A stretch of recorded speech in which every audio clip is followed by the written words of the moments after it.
सीमा से निकला धर्म है अब जाए टूटा, दिया विधाता ने है जो हर अवसर जाए झूठा।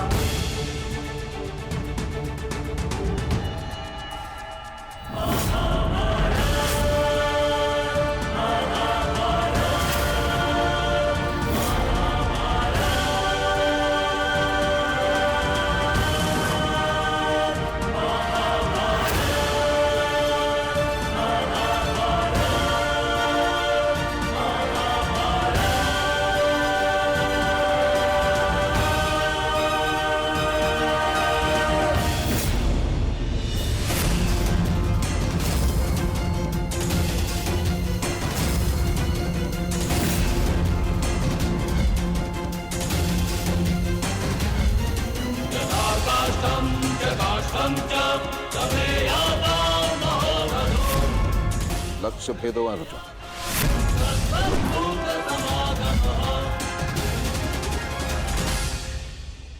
मैं नहीं चाहती कि मेरा कोई भी पुत्र एक दूसरे का वध करे।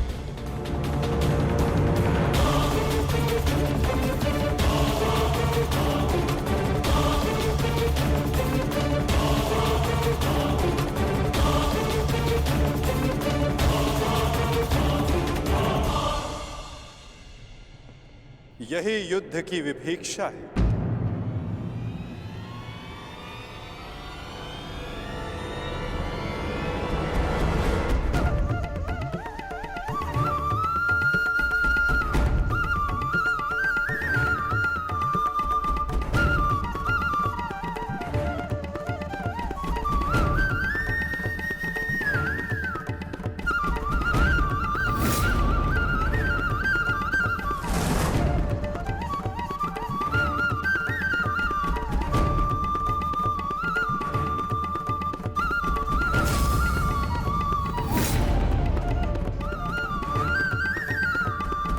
चाहे जो भी पक्ष जीते, परंतु हानि दोनों ही पक्षों को होती है।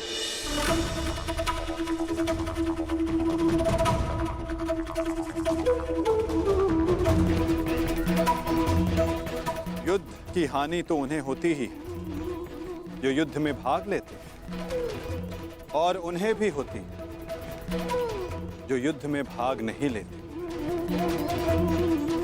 और अब जो मैं बताने जा रहा हूं, यहां उपस्थित कुछ लोगों को यह ज्ञात है, और जिन्हें ज्ञात नहीं है वो इस बात को जान लें।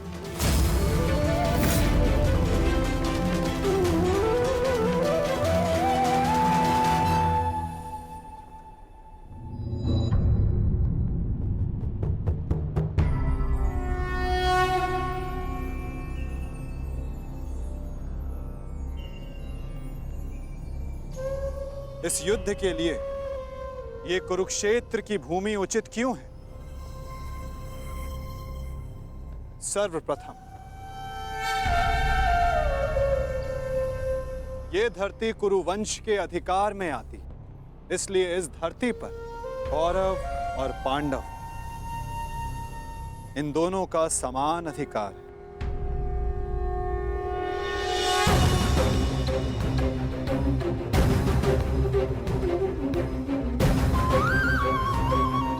ये भूमि, ये पवित्र स्थल देव नदी सरस्वती के दक्षिण और दृश्यवाही के उत्तर दिशा में आता है। ये भूमि, ये भगवान परशुराम के यज्ञ कुंडों से घिरा हुआ है, और उन भगवान परशुराम के 3 शिष्य भी इस युद्ध में भाग ले रहे हैं।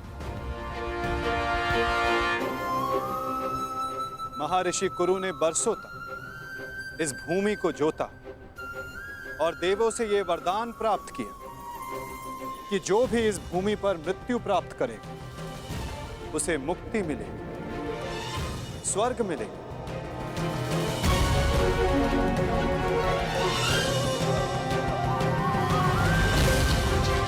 और जिसे विजय प्राप्त हो उसे न्याय मिलेगा। ये भूमि न्यायदात्री, पाप नाशिनी, और ये युद्ध भी न्याय के विजय के, पापों के नाश के लिए हो रहा है। मुझे विश्वास है कि युद्ध का परिणाम चाहे जिस पक्ष में क्यों ना हो, धर्म स्थापना अवश्य हो। क्षमा शमोस्तेयम् शौचमिन्द्रिय निग्रह। आज से 1 सप्ताह के बाद युद्ध की तिथि निर्धारित हुई। दोनों ही पक्षों के पास युद्ध की तैयारियां करने के लिए 1 सप्ताह का समय है। दशकं धर्मलक्षणम्। और उसके पश्चात दोनों ही पक्ष यहां पुनः उपस्थित होंगे। धर्मलक्षणम् दशकं धर्मलक्षणम्। युद्ध के नियम निर्धारित करेंगे, फिर आरंभ होगा महाभारत का।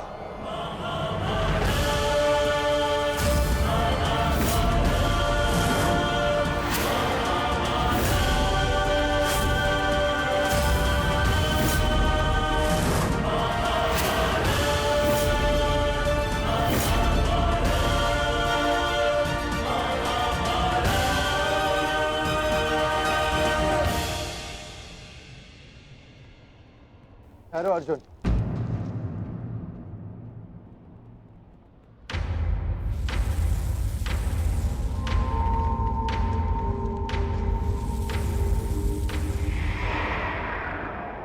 युद्ध से पहले भी आप हमारे श्रद्धेय थे, युद्ध में भी होंगे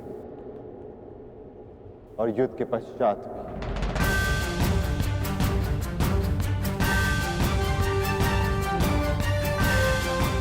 प्रणिपात। आयुष्मान भव।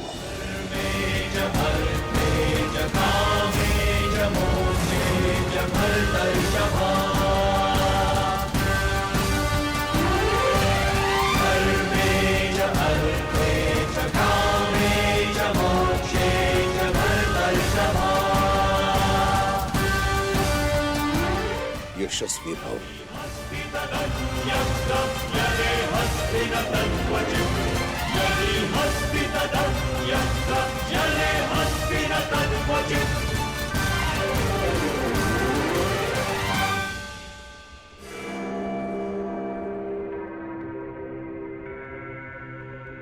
ये क्या था पितामह, जिन्हें हम युद्ध में परास्त करके उनका अंत करना चाहते हैं, उन्हें आप लंबी आयु का आशीर्वाद दे रहे हैं। ये दुर्योधन जब छोटे आशीर्वाद मांगे तो उनको आशीष देना बड़ों का कर्तव्य है। तुम यदि अपने ज्येष्ठ युधिष्ठिर से आशीर्वाद मांगोगे तो अवश्य तुम्हें आशीर्वाद देगा। इतनी बड़ी सेना है तुम्हारे पास, मेरे केवल एक आशीर्वाद देने से तुम अपना आत्मविश्वास खो बैठे। तुमने जो चाहा तुम्हें मिला, वो सब कुछ तुम्हारे पास है जो तुम्हें चाहिए। मैं तुम्हारे पक्ष में इस युद्ध में खड़ा हूं, परंतु पांडवों को भी मेरे आशीर्वाद का अधिकार है।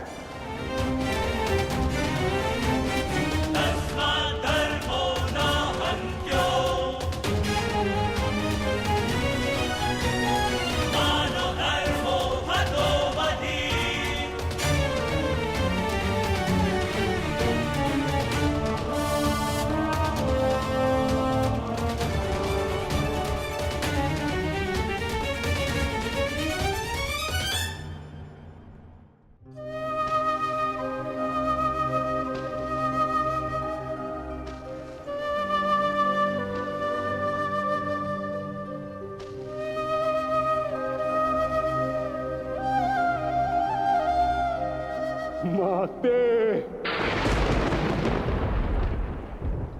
प्रकट होइए माते। आपका गंगा पुत्र भीष्म आपके समक्ष उपस्थित है।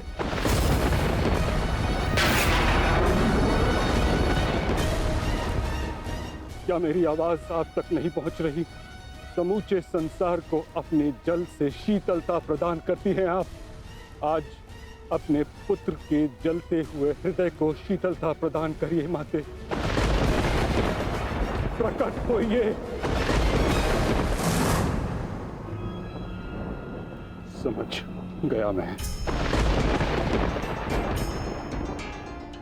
आप मुझसे रुष्ट हैं, असंतुष्ट हैं। आप कर भी क्या सकती हैं? इस पथ का चयन अपने लिए मैंने स्वयं किया। यही मेरा दोष है। मेरा दोष वो प्रारब्ध है जिसने मुझे इच्छा मृत्यु का श्राप दिया है।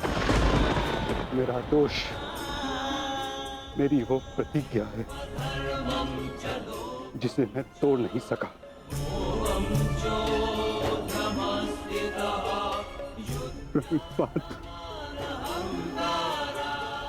आज आपका ये पुत्र आपके आशीर्वाद के बिना ही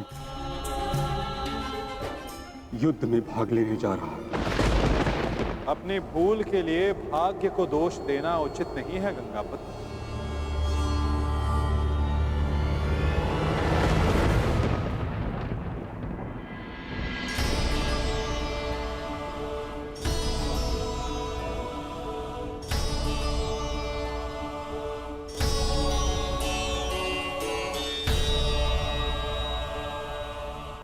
योद्धा को इस अवस्था में देखना भी तो उचित नहीं वासुदेव। मेरे समक्ष केवल एक योद्धा ही कहाँ खड़ा है? मैं तो उस पुत्र को, उस पितामह को देख रहा हूं जिसकी दृष्टि में अपराध बोध है और मन में पश्चाताप की अग्नि। सत्य कहा आपने। आप एक योद्धा को नहीं, एक अभागे को देख रहे हैं। मुझसे बड़ा अभागा इस संसार में कौन होगा? एक ऐसे युद्ध में भाग लेने जा रहा हूं जहां मेरे ही वंश के लोग एक दूसरे के रक्त के प्यासे हैं। भाइयों में प्रेम की जगह प्रतिशोध है, अहंकार है। बाण किसी ओर से भी चले, छाती मेरी ही छलनी होगी। रक्त किसी का भी बहे, हृदय मेरा रोएगा। और मैं इस अनर्थ को रोकने के लिए कुछ भी नहीं कर सकता। जब आप रोक सकते थे तब आप मौन रहे गंगापुत्र।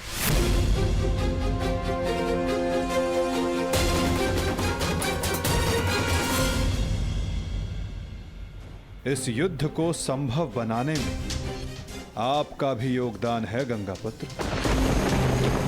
उस अधर्म के आप भी भागीदार थे। भागीदार नहीं वासुदेव, विवश था मैं। अपने वचन से, अपनी प्रतिज्ञा से बंधा हुआ था। आपकी प्रतिज्ञा हस्तिनापुर के सिंहासन की रक्षा करना थी। और हस्तिनापुर एक वस्तु, एक राज्य नहीं, एक सोच थी जो भारत में धर्म का उदय कर रही थी। वचन या प्रतिज्ञा कभी उस कारण से अधिक बड़ी नहीं होती जिसके लिए प्रतिज्ञा ली गई है। आपकी प्रतिज्ञा का कारण था हस्तिनापुर की सुरक्षा, अपने वंश का यश। और आज आपकी प्रतिज्ञा हस्तिनापुर को, आपके वंश को कहां ले आई है गंगापुत्र? आपने हस्तिनापुर को ऐसा राजा दिया जो अपनी ही प्रजा के अश्रु नहीं देख सकता, ऐसा युवराज दिया जो अपनी ही भ्राताओं की संपत्ति से द्वेष रखता है। आपके इस वचन ने एक स्त्री का भरी सभा में सबके समक्ष मान मर्दन होने दिया। माता पिता अपनी संतान को वचन देते हैं कि वो उनका साथ देंगे, परंतु अपनी संतान को सही मार्ग पर रखना माता पिता का कर्तव्य होता है। यदि उचित समय पर आपका धनुष उठा होता, आपने अपना स्वर उठाया होता, तो आज संपूर्ण भारत महाभारत की चौखट पर ना खड़ा होता गंगापुत्र।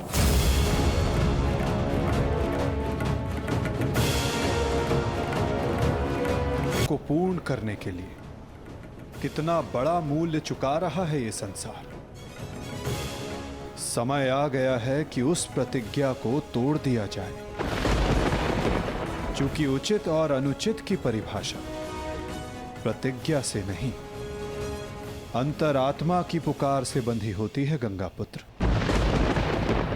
ये चुनाव आपका था और इसका फल भी आप ही भोगेंगे।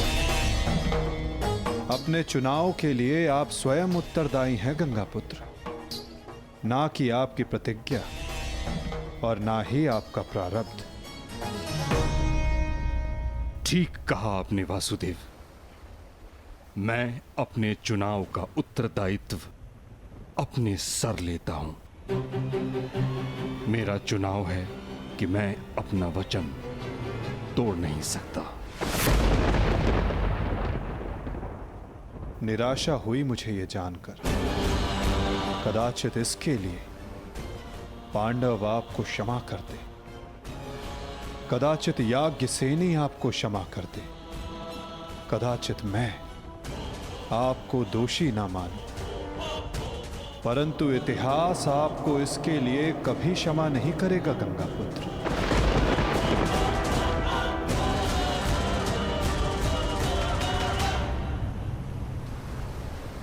रुकिए वासुदेव, मैं नहीं चाहता कि मुझे क्षमा मिले।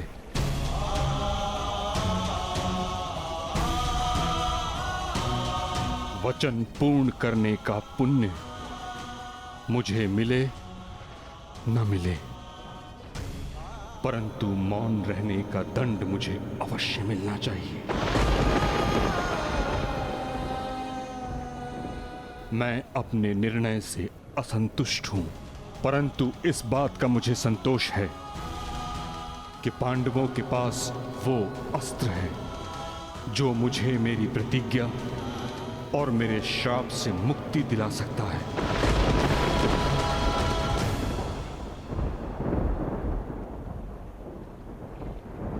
आप भली भांति जानते हैं कि मैं किसके विषय में बात कर रहा हूं, किंतु पांडवों को इसका ज्ञान नहीं।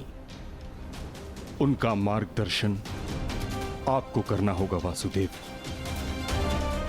भीष्म नामक समस्या का समाधान आप उनको सुझाएंगे।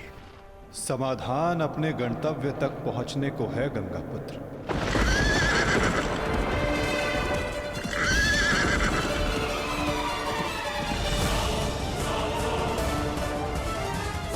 प्रणिपात।